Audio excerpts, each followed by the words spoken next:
From the north side of the San Francisco Bay to Singapore, welcome to Urban X Real Talk Fitness Radio with your host, business owner, lecturer, author, master trainer, Tiaja. With over 30 years of experience in the health and fitness industry, he will challenge the fitness between your ears. So prepare your mind, body, and soul for the revolution of self-care, the evolution of fit, with real talk about real people, real health, real fitness, and the real deal behind our present illness culture. Real talk every time, all the time. Get weekly insights on how to shift your thinking, emoting, eating, training, hydrating, goal setting, and resting for you, the everyday athlete. You can cheat your fitness, but you can't steal your health flow. It's Tuesday, 9 a.m. Let's flow.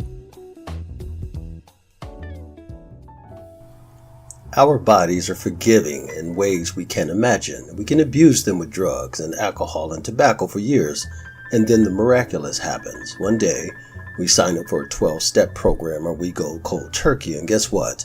Our bodies begin to heal themselves, not from any program or a nicotine patch. The miraculous happens the moment we take the first step to change ourselves. That's when our cells realize the remaining 11 steps will no longer be necessary. Why? Because addictions are as much emotional and experiential as they are chemical, which is to say, there are things in our environment and personal experiences that act as triggers for addiction, but they're not always tangible to the touch or even visible to the eye. Indeed, addictions happen by subtle changes in the biochemistry of the cell that are brought about by acceptable degrees of emotional tampering. Welcome to Urban X Real Talk Fitness Radio, where we challenge the fitness between your ears. I'm your host, Tiaja, and today on episode 49, part 15 of our series titled The War on Health, Choice, and Common Sense, I'm going to introduce to you the third strategy of Noam Chomsky's 10 media manipulation strategies. Now, the third strategy is called the Gradual strategy. The notion of doing something gradually or incrementally in steps makes sense. After all, we crawl before we walk, we learn the alphabet before we can read and write. And since life itself moves at a consistent gradual rate of change, it is easy to lull a trusting, distracted, and desensitized public to sleep. Just think about how different you think about the world you live in today from the time you were a child. And if you're over the age of 40, looking back across the span of your life seems nearly impossible to reconcile, especially with today's technology, not to mention all of the social and cultural changes that have seismically shifted the whole of humanity. The harsh reality is that the more connected and advanced we are technologically, the less connected we are individually, and the more we decline humanly. All of the human currency the world was striving to store up in the 60s, more freedom, more human rights, greater attentiveness, more compassion with deeper, more meaningful connections, has gradually transmuted into corporate mergers, acquisitions, and wealth creation, making the law of the land political and economic propaganda. Now, if I wanted to flood a block, a city, or a nation, I use an eyedropper, not a hose.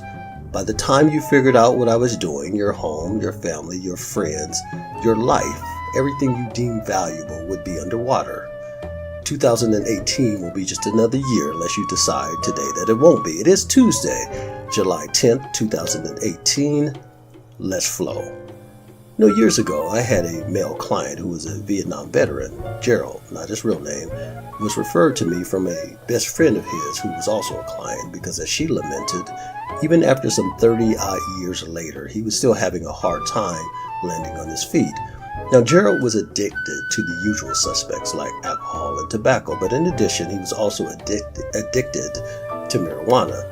Now, before the marijuana activists come after me on social media with their vocal pitchforks and torches, let me help elevate your understanding of my position and experience with this topic. Now, I hold a certification from the University of Southern California in addiction and the brain. In fact, I have worked in several counties and school districts working with youth from middle school through high school to juvenile hall on intervention and cessation. So I have a pretty good idea of what marijuana is assailed as a wonder drug. It certainly alters brain chemistry by attaching itself to the cannabinoid receptors of the brain and thus changing the central nervous system's relationship to pain. Everyone knows THC is the most notably active chemical substance in cannabis, but did you know that there are over 400 other different substances in cannabis as well? Of these, there are approximately 66 known cannabinoids that are found exclusively on the cannabis plant. Now, THC gets venerated because it seems to bind best to the receptors, which is the only reason it's considered most effective medically. Still, there is no need to act as if cannabis itself is some sacred medicine that was passed out to the disciples during the Last Supper. The main problem I have with marijuana is its delivery system. In my opinion, there is never good justification for willingly and willfully inhaling a chemical cloud into your lungs. If ingested, as most herbs are, I have no problem. Anyway, this is precisely what I told Gerald, but he wasn't trying to hear that. Marijuana had become his go-to drug of choice, and he wasn't about to relinquish it at the request of some trainer he didn't know from Adam.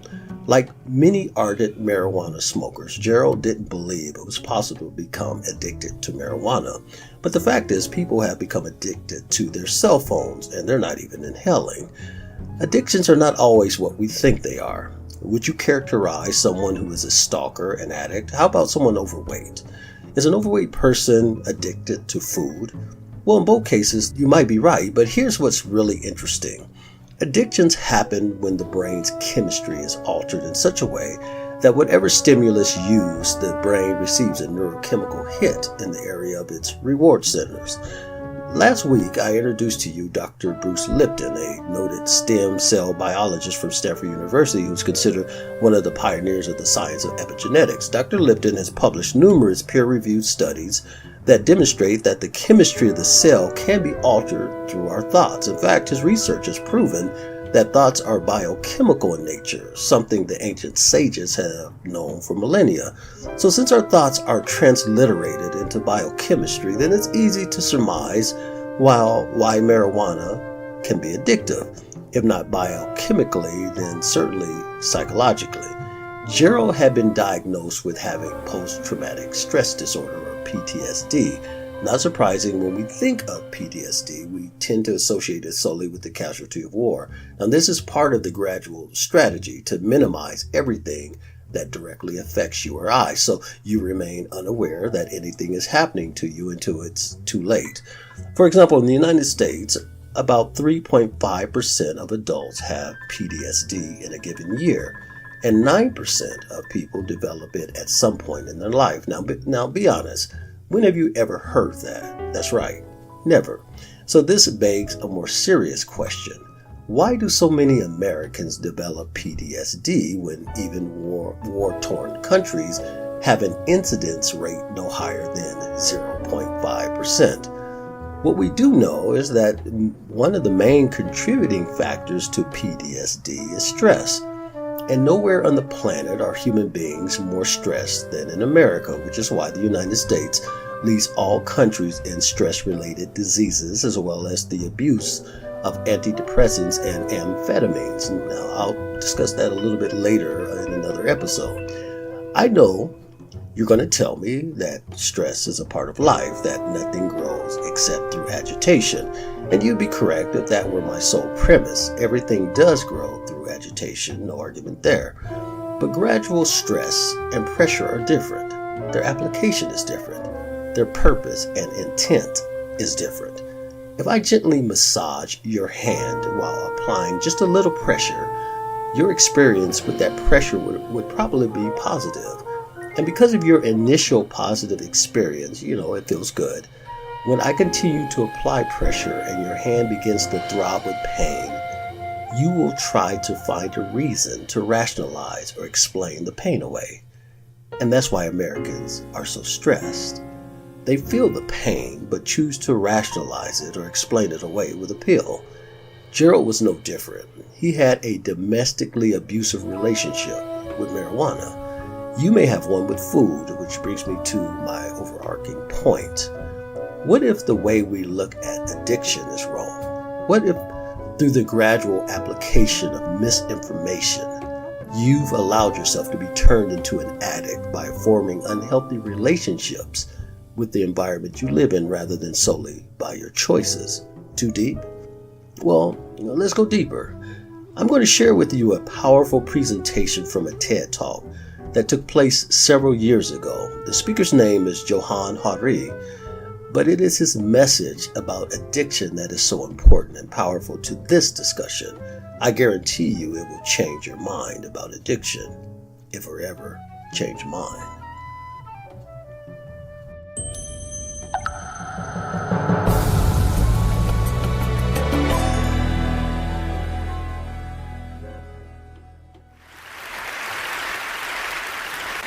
One of my earliest memories is of trying to wake up one of my relatives and not being able to.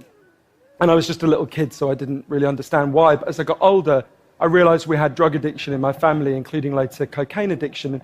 I've been thinking about it a lot lately, partly because it's now exactly 100 years since drugs were first banned in the United States and Britain, and we then imposed that on the rest of the world. It's a century since we made this really fateful decision to take addicts and punish them and make them suffer because we believed that would deter them, it would give them an incentive to stop. And a few years ago, I was looking at some of the addicts in my life who I love and trying to figure out if there was some way to help them. And I realized there were loads of incredibly basic questions I just didn't know the answer to. Like, what really causes addiction?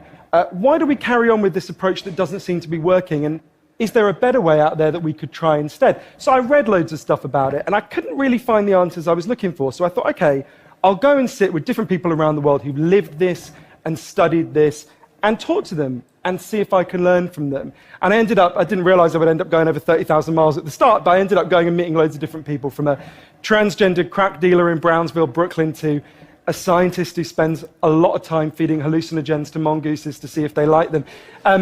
It turns out they do, but only in very specific circumstances. To the only country that's ever decriminalized all drugs, from cannabis to crack, Portugal. And the thing I realized that really blew my mind is almost everything we think we know about addiction is wrong. And if we start to absorb the new evidence about addiction, I think we're going to have to change a lot more than our drug policies. But let's start with what we think we know, what I thought I know, right? Let's think about this middle row here, right? Imagine all of you, for 20 days now, went off and used heroin 3 times a day. Some of you look a little bit more enthusiastic than others at this prospect. Don't worry, it's just a thought experiment. Imagine you did that, right? What would happen? Now, we have a story about what would happen that we've been told for a century. We think because there are chemical hooks in heroin, as you took it for a while, your body would become dependent on those hooks, you'd start to physically need them, and at the end of those 20 days, you'd all be heroin addicts, right? That's what I thought. First thing that alerted me to the fact something not right with this story is when it was explained to me, if I step out of this TED Talk today and I get hit by a car and I break my hip, I'll be taken to hospital and I'll be given loads of diamorphine. Diamorphine is heroin. It's actually much better heroin than you're ever going to buy on the streets, because the stuff you buy from a drug dealer is contaminated, actually very little of it is heroin, whereas the stuff you get from the doctor is medically pure. And you'll be given it for quite a long period of time. There are loads of people in this room who may not realize that you've taken quite a lot of heroin, right? And anyone watching this anywhere in the world, this is happening. And if what we believe about addiction is right, those people are exposed to all those chemical hooks. What should happen? They should become addicts. This has been studied really carefully. It doesn't happen. You will have noticed if your grandmother had a hip replacement, she didn't come out as a junkie. And when I learned this, it just seemed so weird to me, so contrary to everything I'd been told, everything I thought I knew. I just thought it couldn't be right. Until I went and met a man called Bruce Alexander, who's a professor of psychology in Vancouver, who carried out an incredible experiment that I think really helps us to understand this issue. Professor Alexander explained to me, the idea of addiction we've all got in our heads, that story, comes partly from a series of experiments that were done earlier in the 20th century. They're really simple experiments. You can do them tonight when you go home if you feel a little bit sadistic. You get a rat and you put it in a cage, and you give it 2 water bottles. One is just water, and the other is water laced with either heroin or cocaine. If you do that, the rat will almost always prefer the drugged water and almost always kill itself quite quickly. So there you go, right? That's how we think it works. In the 70s, Professor Alexander comes along and he looks at this experiment and he noticed something. He said, we're putting the rat in an empty cage. It's got nothing to do except use these drugs. Let's try something a bit different. So Professor Alexander built a cage that he called Rat Park, which is basically heaven for rats, right? They've got loads of cheese, they've got loads of colored balls, they've got loads of tunnels. Crucially, they've got loads of friends, they can have loads of sex, and they've got both the water bottles, the normal water and the drugged water. But here's the fascinating thing. In Rat Park, they don't like the drugged water. They almost never use it. None of them ever use it compulsively. None of them ever overdose. You go from almost 100% overdose when they're isolated to 0% overdose when they have happy and connected lives. Now, when he first saw this, Professor Alexander thought, maybe this is just a thing about rats. They're quite different to us, maybe not as different as we'd like, but, But fortunately, there was a human experiment into the exact same principle happening at the exact same time. It was called the Vietnam War. In Vietnam, 20% of all American troops were using loads of heroin. And if you look at the news reports from the time, they were really worried because they thought, my God, we're going to have hundreds of thousands of junkies on the streets of the United States when the war ends. It made total sense. Now, those soldiers who were using loads of heroin were followed home. The Archives of General Psychiatry did a really detailed study, and what happened to them? It turns out they didn't go to rehab. They didn't go into withdrawal. 95% of them just stopped. Now, if you believe the story about chemical hooks, that makes absolutely no sense. But Professor Alexander began to think there might be a different story about addiction. He said, what if addiction isn't about your chemical hooks? What if addiction is about your cage? What if addiction is an adaptation to your environment? Looking at this, there was another professor called Peter Cohen in the Netherlands who said, maybe we shouldn't even call it addiction. Maybe we should call it bonding. Human beings have a natural and innate need to bond. And when we're happy and healthy, we'll bond and connect with each other. But if you can't do that because you're traumatized or isolated or beaten down by life, you will bond with something that will give you some sense of relief. Now, that might be gambling, that might be pornography, that might be cocaine, that might be cannabis, but you will bond and connect with something because that's our nature. That's what we want as human beings. And I think, at first I found this quite a difficult thing to get my head around, but one way that helped me to think about it is, and I can see, I've got over by my seat there a bottle of water, right? I'm looking at lots of you, and lots of you have bottles of water with you, right? Forget drugs, forget the drug war. Totally legally, all of those bottles of water could be bottles of vodka, right? We could all be getting drunk, I might after this. But we're not, right? Now, because you've been able to afford the approximately a gazillion pounds that it costs to get into a TED Talk, I'm guessing you guys could afford to be drinking vodka for the next 6 months. You wouldn't end up homeless. You're not going to do that. And the reason you're not going to do that is not because anyone's stopping you. It's because you've got bonds and connections that you want to be present for. You've got work you love. You've got people you love. You've got healthy relationships. And a core part of addiction, I came to think, and I believe the evidence suggests, is about not being able to bear to be present in your life. Now, this has really significant implications. The most obvious implications are for the war on drugs, right? In Arizona, I went out with a group of women who were made to wear T-shirts saying I was a drug addict and go out on chain gangs and dig graves while members of the public could jeer at them.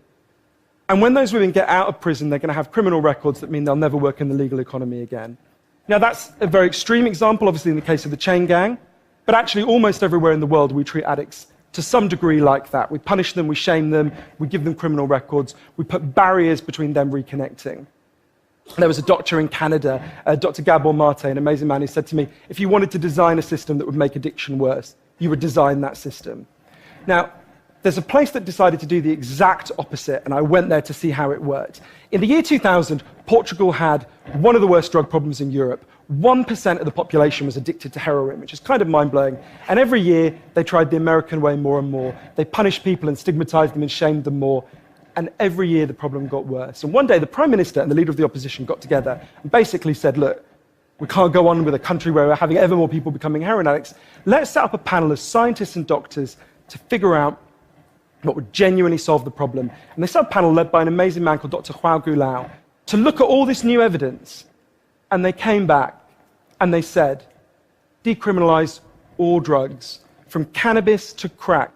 But, and this is the crucial next step, take all the money we used to spend on cutting addicts off, on disconnecting them, and spend it instead on reconnecting them with the society. And it's interesting, that's not really what we think of. What they did wasn't really what we think of as drug treatment in the United States and Britain. So they do residential rehab, they do psychological therapy that does have some value. But the biggest thing they did was the complete opposite of what we do. A massive program of job creation for addicts and microloans for addicts to set up small businesses. So say you used to be a mechanic. When you're ready, they go to a garage and they'll say, if you employ this guy for a year, we'll pay half his wages. The goal was to make sure that every addict in Portugal had something to get out of bed for in the morning. And when I went and met the addicts in Portugal, it's fascinating. What they said is, as they rediscovered purpose, they rediscovered bonds and relationships with the wider society. It'll be 15 years this year since that experiment began, and the results are in.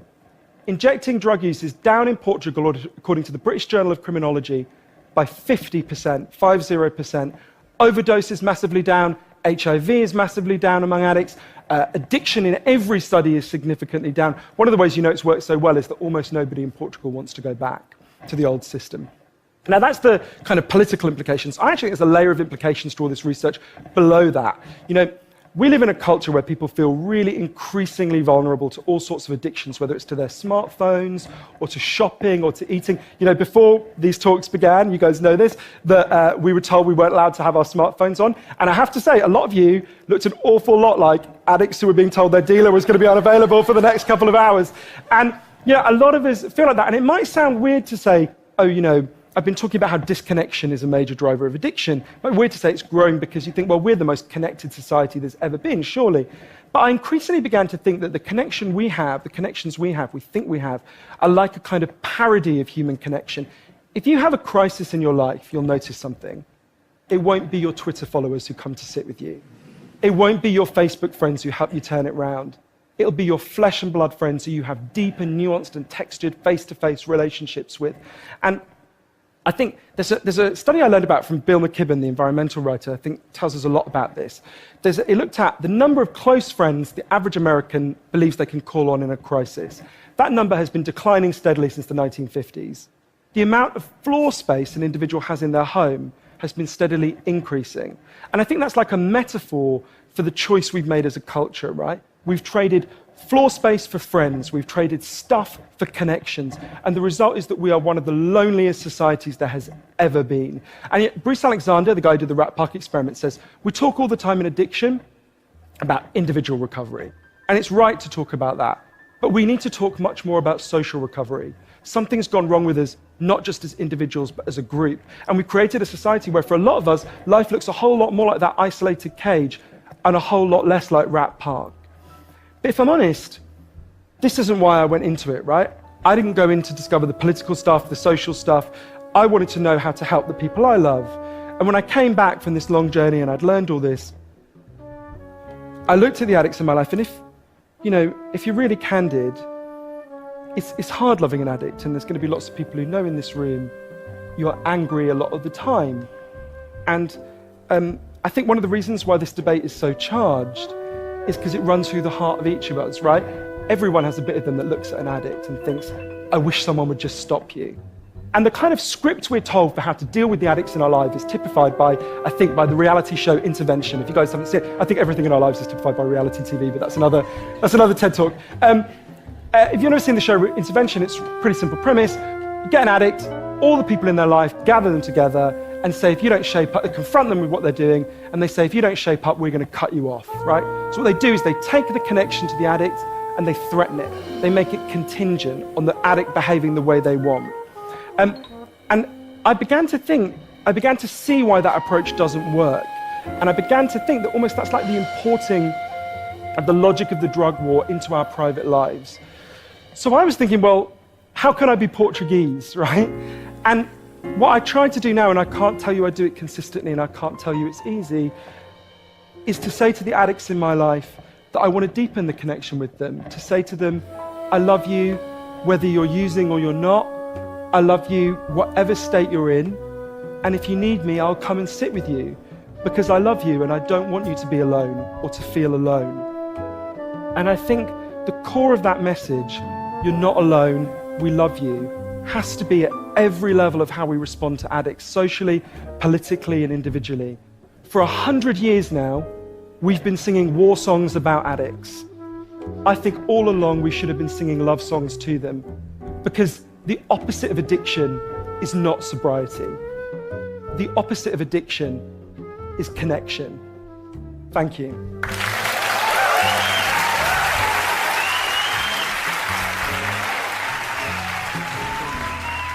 Now here are my 2 cents, and feel free to keep the change. What if I were to tell you that you were being reverse engineered to think obsessively about fitness over health, wealth over happiness, some idol's life over your own? I remember the first time I asked Gerald what he wanted to achieve through his workouts, and he answered, "I want to look like Stallone." "You mean Sylvester Stallone?" "Yes, the Italian stallion." He made a boxing gesture like him and I were sparring. "But you're a brother." "And?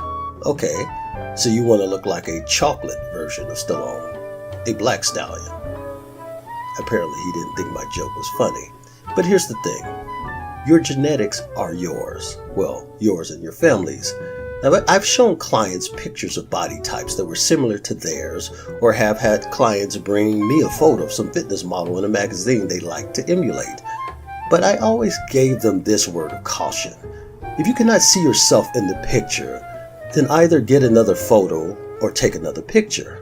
Most of our lives are spent telling ourselves that we're not good enough, that someone is always better, that they're prettier, smarter, bigger, more successful. Now this is the gradual strategy at work. It is passed down from generation to generation until by the time it gets to your generation, it seems, looks, and feels normal. But it's not. It's not normal. It's not normal to be stressed. It's not normal to be addicted. It's not normal to want to be someone else. It's not normal to be afraid to say what you think. It's not normal to exchange personal safety with your government for personal privacy. It's not normal to think that a world that gradually makes you feel abnormal, unless you think like everyone else, is normal. It's not normal to be diagnosed with a PTSD in times of peace, unless, of course, there is a war that you are involved in, but not permitted to fight. Dear friends, I wish above all things that you be in health and that you prosper just as your soul prospers. You've been listening to Urban X Real Talk Fitness Radio with your host, Tiaja. Don't forget to subscribe to our podcast by downloading our app at tiajae.podbean.com. And while you're at it, check out our website at www.urbanxfitness.net. There you will find all of our awesome catalogs of natural nutritional products, designer sportswear, as well as our digital workout books with embedded how-to videos for home and gym use. Also, check out any one of our popular keto, pescatarian, vegan, or many of our other popular menus, as well as our own custom 4.5 menus, which are available through our online stores, the Urban Experience Fit Stores 1 and 2. Now, last thing, please feel free to share our podcast with friends, family, and co-workers. And until next week, as always, walk in health and peace.